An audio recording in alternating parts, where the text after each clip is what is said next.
In the wine world, you'll sometimes hear talk about how the soil in a certain region can actually make a wine taste different. The French concept of terroir, or how each region has its own specific flavor, is actually rooted in the Latin word terra, or earth. But can you actually taste the soil in a wine? Yes and no. Grapevines already have all the genetic material that they need to create their own flavor compounds. While soil plays an important role in supporting a grapevine, it doesn't directly add flavor to the wine.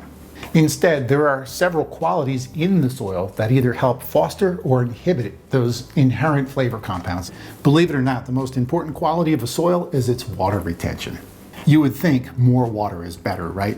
Not so much with grapevines. In fact, moderate water stress to a vine actually enhances the color, the flavor, the aromas, and the acidity of a grape, and also the wines that it creates.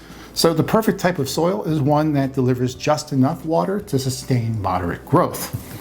Rocky, stony, sandy, generally porous soils like chalk or limestone are perfect for growing grapevines because they tend to drain well and stay relatively dry.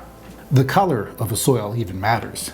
Darker colors retain more heat, which keeps the vine warm and helps them ripen, which can be essential in colder regions. Even organisms like earthworms, snails, and bacteria can all change the composition of a soil. One of the other major qualities of a soil that affects a grapevine is its nutrient content. Nitrogen fosters leaf growth, which increases a chemical in the grapes called pyrazine.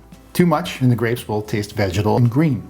Potassium in a soil can boost sugar development, making a grape much higher in potential alcohol. And nutritional deficiencies can inhibit color and flavor development, so you end up with a slightly lighter, less intense wine.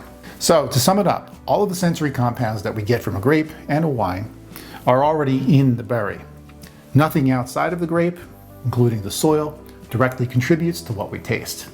Some of the more distinct differences that we tend to taste in a wine are actually more determined by things like the grape variety and the regional climate. So while soil does matter, it doesn't contribute to the flavor of a wine as much as you may think. Thanks so much for drinking with me today. If you liked this video and you want more like this, be sure to subscribe to the YouTube channel. I'll see you real soon. Cheers.